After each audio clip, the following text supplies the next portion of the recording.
Hola, os voy a leer un relato corto del escritor de ficción de terror estadounidense H.P. Lovecraft. Se llama Aire frío. Me pides que te explique por qué me da miedo una corriente de aire fresco, por qué tiemblo más que otros al entrar en una habitación fría y parezco tener náuseas y repulsión cuando el frío de la tarde se cuela entre el calor de un suave día de otoño. Hay quienes dicen que respondo al frío como otros responden a un mal olor, y yo soy el último en negar esa impresión. Lo que voy a relatar es la circunstancia más horrible con la que me he encontrado y dejar que ustedes juzguen si esto constituye o no una explicación adecuada de mi peculiaridad. Es un error creer que el horror está asociado inexplicablemente con la oscuridad, el silencio y la soledad. Yo lo encontré en el resplandor de la media tarde, en el estruendo de una metrópolis y en el bullicio de una pensión cutre y vulgar, con una casera prosaica y dos hombres robustos a mi lado. En la primavera de 1923 había conseguido un triste y poco rentable trabajo en una revista de la ciudad de Nueva York. Y como no podía pagar un alquiler sustancial, empecé a ir de una pensión barata a otra en busca de una habitación que reuniera las cualidades de una limpieza decente, un mobiliario aceptable y un precio razonable. Pronto me di cuenta de que solo podía elegir entre varios males, pero al cabo de un tiempo di con una casa en la calle 14 Oeste que me disgustó mucho menos que las otras que había probado. Se trataba de una mansión de 4 pisos, de piedra rojiza, que al parecer databa de finales de los años 40 y que estaba provista de una carpintería y un mármol cuyo esplendor manchado y mancillado denotaba un descenso de los altos niveles de opulencia de buen gusto. En las habitaciones grandes y elevadas y decoradas con papeles imposibles y cornisas de estuco ridículamente ornamentadas, persistía un deprimente olor a moho y un indicio de oscura cocina, pero los suelos estaban limpios, la ropa de cama era tolerable y el agua caliente no se enfriaba o se cerraba con demasiada frecuencia, de modo que llegué a considerarlo al menos un lugar soportable para hibernar hasta que uno pudiera volver a vivir de verdad. La casera era una mujer española casi barbuda y perezosa, llamada Herrero. No me molestó con chisme ni con críticas a la luz eléctrica que encendía yo tarde en mi habitación del tercer piso, y mis compañeros de piso eran tan silenciosos y poco comunicativos como uno podría desear, siendo la mayoría españoles, un poco por encima del grado más tosco y crudo. Solo el estruendo de los coches en la calle de abajo resultaba una seria molestia. Llevaba allí unas 3 semanas cuando se produjo el primer incidente extraño. Una noche, a eso de las 8, oí una salpicadura en el suelo y me di cuenta de repente de que llevaba algún tiempo oliendo el penetrante olor del amoníaco. Al mirar a mi alrededor vi que el techo estaba mojado y goteando. Al parecer, el remojo procedía de una esquina del lado de que daba la calle. Deseoso de atajar el problema en su origen, me apresuré a ir al sótano para decírselo a la propietaria, quien me aseguró que el problema se solucionaría rápidamente. El doctor Muñoz gritó mientras subía corriendo delante de mí. ¿Ha hablado con los químicos? Es demasiado raro para ser médico, siempre estaba mirando y mirando, pero no necesita ayuda de nadie. Es muy raro en su visión, todo el día se baña en agua con olores agradables y no puede excitarse ni calentarse. Todo el trabajo de la casa lo hace él. Su pequeña habitación está llena de botellas y máquinas y no trabaja como médico, pero fue grande una vez. Mi padre en Barcelona había oído hablar de él y solo ahora se ha lesionado un brazo del fontanero de repente y nunca sale, solo en el tejado, y mi hijo Esteban le da la comida y la ropa y los medicamentos y los productos químicos. Dios mío, el sal amoníaco que usa ese hombre para mantenerlos frescos. La señora Herrero desapareció por la escalera del 4.º piso y yo volví a mi habitación. El amoníaco dejó de gotear y mientras limpiaba lo que se había derramado y abría la ventana para que entrara el aire, oí los pesados pasos de la casera por encima de mí. Al doctor Muñoz no lo había oído nunca, salvo ciertos sonidos como de algún mecanismo accionado por la gasolina, pues su paso era suave y apacible. Me pregunté por un momento cuál sería la extraña aflicción de este hombre y si su obstinada negativa a la ayuda exterior no sería el resultado de una excentricidad bastante infundada. Ay, reflexioné tristemente, una cantidad infinita de patetismo en el estado de una persona eminente que ha descendido en el mundo. Tal vez nunca hubiera conocido al doctor Muñoz si no me hubiera dado un ataque al corazón que me sobrevino una mañana mientras escribía en mi habitación. Los médicos me habían hablado del peligro de esos ataques y yo sabía que no había tiempo que perder. Así que, recordando lo que la casera había dicho sobre la ayuda del inválido al obrero herido, me arrastré escaleras arriba y llamé débilmente a la puerta que estaba encima de la mía. A mi llamada respondió en buen inglés una curiosa voz, a cierta distancia a la derecha, que me preguntó mi nombre y mi negocio. Y una vez indicadas estas cosas, se abrió la puerta contigua a la que yo había buscado. Una ráfaga de aire fresco me recibió, y aunque el día era uno de los más calurosos de finales de junio, me estremecí en el cruzar al umbral de una gran casa cuya rica y elegante decoración me sorprendió en este nido de escualidez y suciedad. Un sofá plegable ocupaba ahora su función diurna de sofá y los muebles de caoba, las suntuosas colgaduras, los cuadros antiguos y las melosas estanterías indicaban que se trataba del estudio de un caballero y no de un dormitorio de pensión. Ahora veía que la habitación del vestíbulo, que estaba encima de la mía, la pequeña habitación de botellas y máquinas que había mencionado la señora Herrero, era simplemente el laboratorio del doctor y que su vivienda principal se encontraba en la espaciosa habitación contigua, cuyas cómodas alcobas y el gran baño contiguo le permitían ocultar todos los tocadores y aparatos utilitarios molestos. El doctor Muñoz sin duda era un hombre de nacimiento cultivado y con criterio. La figura que tenía ante mí era de baja estatura, pero exquisitamente proporcionada, y vestía un traje algo formal de corte y ajustes perfectos. Un rostro de alta alcurnia, de expresión magistral, aunque no arrogante, estaba adornado por una corta barba gris hierro y un antiguado pince-nez protegía los ojos oscuros y coronaba una nariz aguileña que daba un toque moro a una fisonomía que por lo demás era predominantemente celtibérica. El cabello grueso y bien recortado, que argumentaba las llamadas puntuales de un barbero, se separaba con gracia por encima de su frente, y todo el cuadro era de una inteligencia sorprendente y de una sangre y crianza superiores. Sin embargo, al ver al doctor Muñoz en aquella ráfaga de aire fresco, sentí una repugnancia que nada en su aspecto podía justificar. Solo su tez lívida y la frialdad de su tacto podían ofrecer una base física para este sentimiento. E incluso estas cosas deberían haber sido excusables teniendo en cuenta el conocido invalidismo del hombre. También podría haber sido el singular frío lo que me alienó, porque tal frialdad era normal en un día tan caluroso y lo anormal siempre excita la aversión, la desconfianza y el miedo. Pero la repugnancia pronto fue olvidada por la admiración, ya que la extrema habilidad del extraño médico se puso de manifiesto de inmediato, a pesar de la frialdad y el temblor de sus manos de aspecto incruento.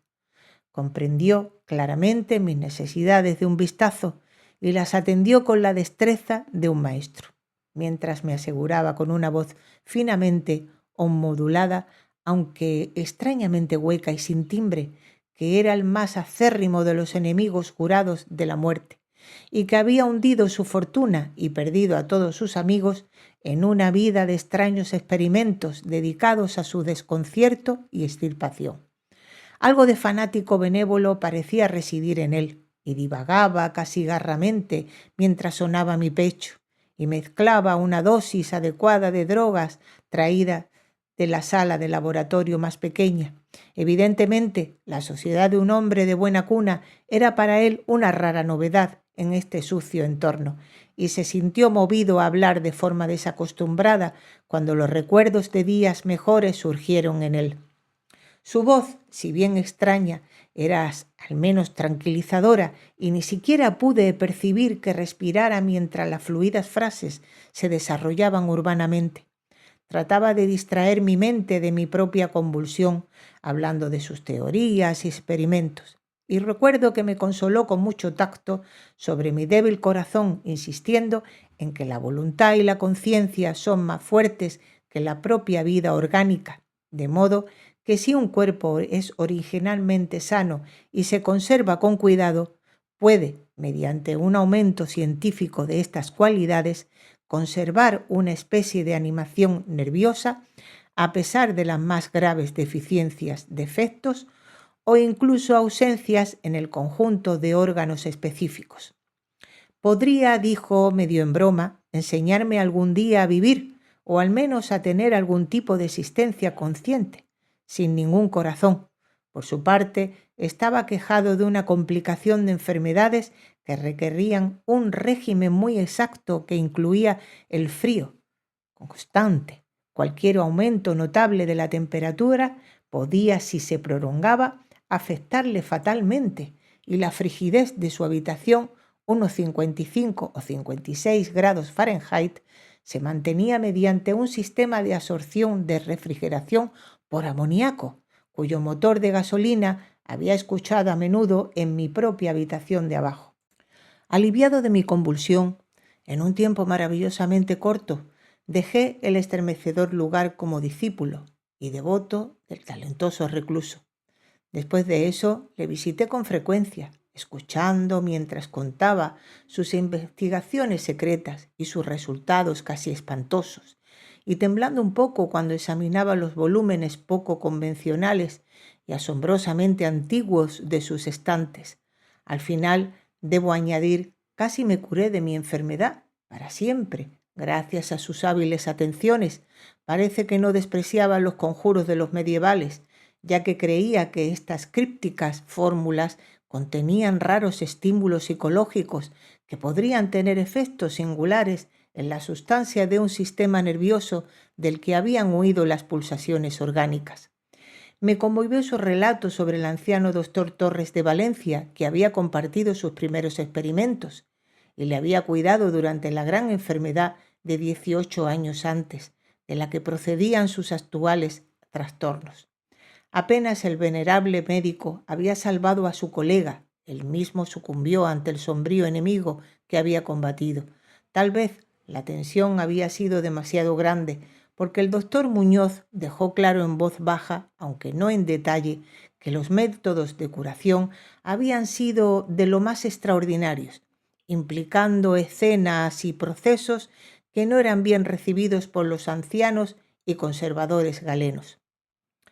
A medida que pasaban las semanas, observé con pesar que mi nuevo amigo estaba en efecto perdiendo terreno físico, lento pero inequívocamente, como había sugerido la señora Herrero. El aspecto lívido de su semblante se intensificaba, su voz se volvía más hueca e indistinta, sus movimientos musculares estaban menos perfectamente coordinados, y su mente y voluntad mostraban menos resistencia e iniciativa. No parecían gozar de un triste cambio y poco a poco su expresión y su conversación adquirieron una horripilante ironía que me devolvió algo de la sutil repulsión que había sentido al principio. Desarrolló extraños caprichos, adquiriendo una afición por las especias exóticas y el incienso egipcio hasta que su habitación olía como la bóveda de un faraón sepultado en el Valle de los Reyes. Al mismo tiempo, su demanda de aire frío aumentó y con mi ayuda amplió las tuberías de amoníaco de su habitación y modificó las bombas y la alimentación de su máquina de refrigeración hasta que pudo mantener la temperatura a 34 o 40 grados y finalmente incluso a 28 grados. El baño y el laboratorio, por supuesto, estaban menos refrigerados para que el agua no se congelara y los procesos químicos no se vieran obstaculizados. El inquilino contiguo se quejaba del aire helado de la puerta de conexión por lo que le ayudé a colocar pesadas cortinas para obviar la dificultad. Una especie de horror creciente de tono exagerado y mórbido parecía poseerlo.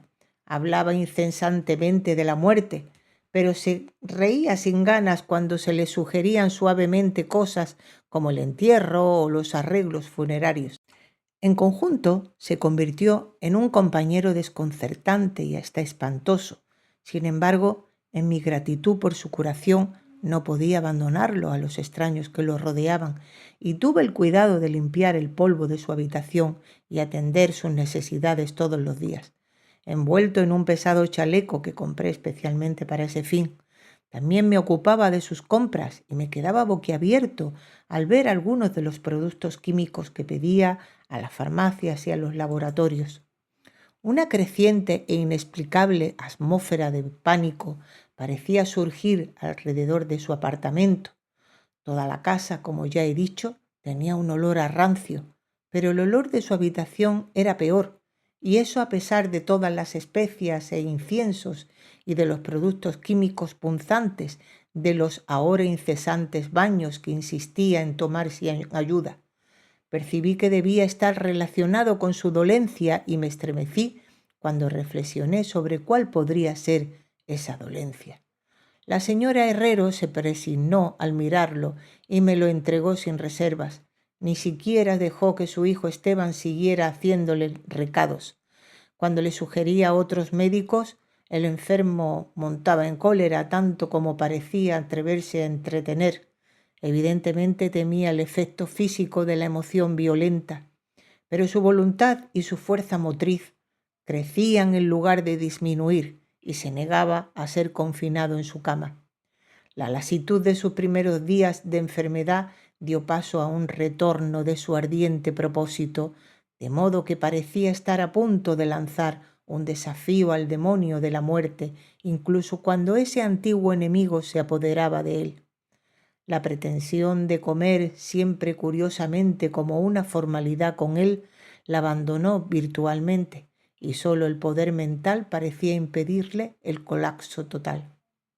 Adquirió el hábito de escribir largos documentos de algún tipo que sellaba cuidadosamente y llenaba con órdenes de que yo lo transmitiera después de su muerte a ciertas personas a las que nombraba, en su mayoría indios orientales con letras, pero entre las que se encontraba un médico francés que en su día fue célebre y que ahora se creía muerto y del que se había susurrado las cosas más inconcebibles.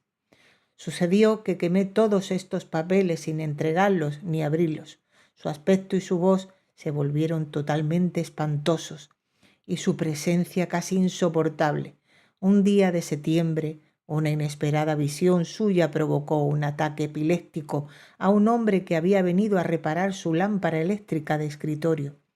Un ataque que recetó eficazmente mientras se mantenía bien oculto.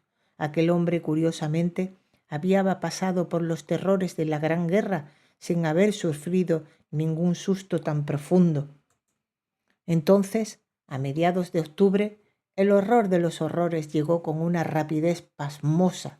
Una noche, a eso de las 11, se rompió la bomba de la máquina frigorífica, de modo que en 3 horas se hizo imposible el proceso de enfriamiento con amoníaco. El doctor Muñoz me llamó dando un golpe en el suelo y yo trabajé desesperadamente para reparar la avería mientras mi anfitrión maldecía en un tono cuya opacidad sin vida y traqueteo superaba toda descripción. Mis esfuerzos de aficionado, sin embargo, resultaron inútiles y cuando hice venir a un mecánico de un garaje vecino que funcionaba toda la noche, nos enteramos de que no se podía hacer nada hasta la mañana, cuando habría que conseguir un pistón nuevo. La rabia y el miedo del moribundo ermitaño, hinchándose hasta alcanzar proporciones grotescas, parecían capaces de destrozar lo que quedaba de su maltrecho físico. Y una vez un espasmo le hizo llevarse las manos a los ojos y precipitarse al baño. Salió a tientas con la cara fuertemente vendada y no volví a ver sus ojos. La frigidez del apartamento disminuía ahora sensiblemente. y a eso de las 5 de la mañana el doctor se retiró al baño ordenándome que le suministrara todo el hielo que pudiera conseguir en las farmacias y cafeterías de toda la noche. Cuando regresaba de mis viajes, a veces desalentadores, y depositaba mi botín ante la puerta cerrada del baño, podía oír un inquieto chapoteo en el interior y una voz gruesa que graznaba la orden de más, más. Por fin amaneció un día cálido y las tiendas abrieron una a una. Le pedí a Esteban que me ayudara a recoger el hielo mientras conseguía el pistón de la bomba, o que pidiera el pistón mientras yo seguía con el hielo, pero instruido por su madre se negó rotundamente. Finalmente contraté a un mendigo de aspecto sórdido que encontré en la esquina de la 8ª Avenida para que mantuviera al paciente abastecido de hielo, y en una pequeña tienda en la que le presenté y me dediqué con diligencia a la tarea de encontrar un pistón de bomba y de contratar obreros competentes para instalarlo. La tarea parecía interminable y me enfurecí casi tan violentamente como el ermitaño cuando vi que las horas se deslizaban en una ronda sin aliento y sin comida de vanas llamadas telefónicas y una agitada búsqueda de un lugar a otro, de un lado a otro en el metro y en el coche de superficie. Hacia el mediodía encontré una casa de suministros adecuada en el centro de la ciudad y aproximadamente a la 1:30 llegué a mi lugar de alojamiento con la parafernalia necesaria y 2 mecánicos robustos e inteligentes. Había hecho todo lo posible y esperaba llegar a tiempo. Sin embargo, el terror negro me había precedido. La casa estaba en plena agitación y por encima del parloteo de las voces atónitas oía un hombre que rezaba en un bajo profundo. Había cosas diabólicas en el aire y los inquilinos contaban las cuentas de sus rosarios al percibir el olor que salía de la puerta cerrada del doctor. El tumbador que había contratado al parecer había huido gritando y con los ojos enloquecidos no mucho después de su segunda entrega de hielo, tal vez como resultado de una curiosidad excesiva. Por supuesto, no podía haber cerrado la puerta tras de sí. Sin embargo, ahora estaba cerrada, presumiblemente desde dentro. No se oía nada en el interior, salvo una especie de goteo lento y espeso. Consultando brevemente a la señora Herrero y a los obreros, a pesar de un miedo que me carcomía el alma, aconsejé derribar la puerta, pero la dueña encontró la manera de girar la llave desde el exterior con algún dispositivo de alambre. Previamente habíamos abierto las puertas de todas las demás habitaciones de ese pasillo y tirado todas las ventanas hasta arriba. Ahora, con las narices protegidas por pañuelos, invadimos temblorosamente la maldita habitación sur, que resplandecía con el cálido sol de las primeras horas de la tarde. Una especie de rastro oscuro y viscoso conducía desde la puerta abierta del baño hasta la puerta del vestíbulo y de ahí al escritorio, donde se había acumulado un pequeño charco terrible. Allí había algo garabateado con lápiz, con una mano horrible y ciega, en un trozo de papel horriblemente manchado, como si lo hubieran hecho las mismas garras que trazaron las últimas palabras apresuradas. Entonces el rastro se dirigió al sofá y terminó de forma indecible. No puedo ni me atrevo a decir aquí lo que había o había en el sofá, pero esto es lo que descifré temblorosamente en el papel manchado de pegamentos antes de sacar una cerilla y quemarlo. Lo que descifré aterrorizado mientras la casera y 2 mecánicos corrían frenéticamente desde aquel lugar infernal para balbucear sus incoherentes historias en la comisaría más cercana. Las nauseabundas palabras parecían casi increíbles bajo la luz amarilla del sol, con el estruendo de los coches y camiones que ascendían clamorosamente desde la abarrotada calle 14. Pero confieso que las creí entonces. Si las creo ahora, sinceramente, no lo sé. Hay cosas sobre las que es mejor no especular, y todo lo que puedo decir es que detesto el olor a amoníaco y que me desmayo con una corriente de aire inusualmente fresca. El final, decía aquel ruidoso garabato, ha llegado, se acabó, el hielo. El hombre miró y salió corriendo. Cada vez hace más calor y los pañuelos no pueden durar. Me imagino que sabes lo que dije sobre la voluntad y los nervios y el cuerpo conservado después de que los órganos dejaran de funcionar. Era una buena teoría, pero no podía mantenerse indefinidamente. Había un deterioro gradual que no había previsto el doctor Torres. Él lo sabía, pero el choz lo mató. No pudo soportar lo que tuvo que hacer. Me tuvo que llevar a un lugar extraño y oscuro cuando se ocupó de mi carta y me cuidó, y los órganos no volverían a funcionar. Tuvo que hacerse a mi manera, preservación artificial, pues ya ves que morí aquella vez hace 18 años.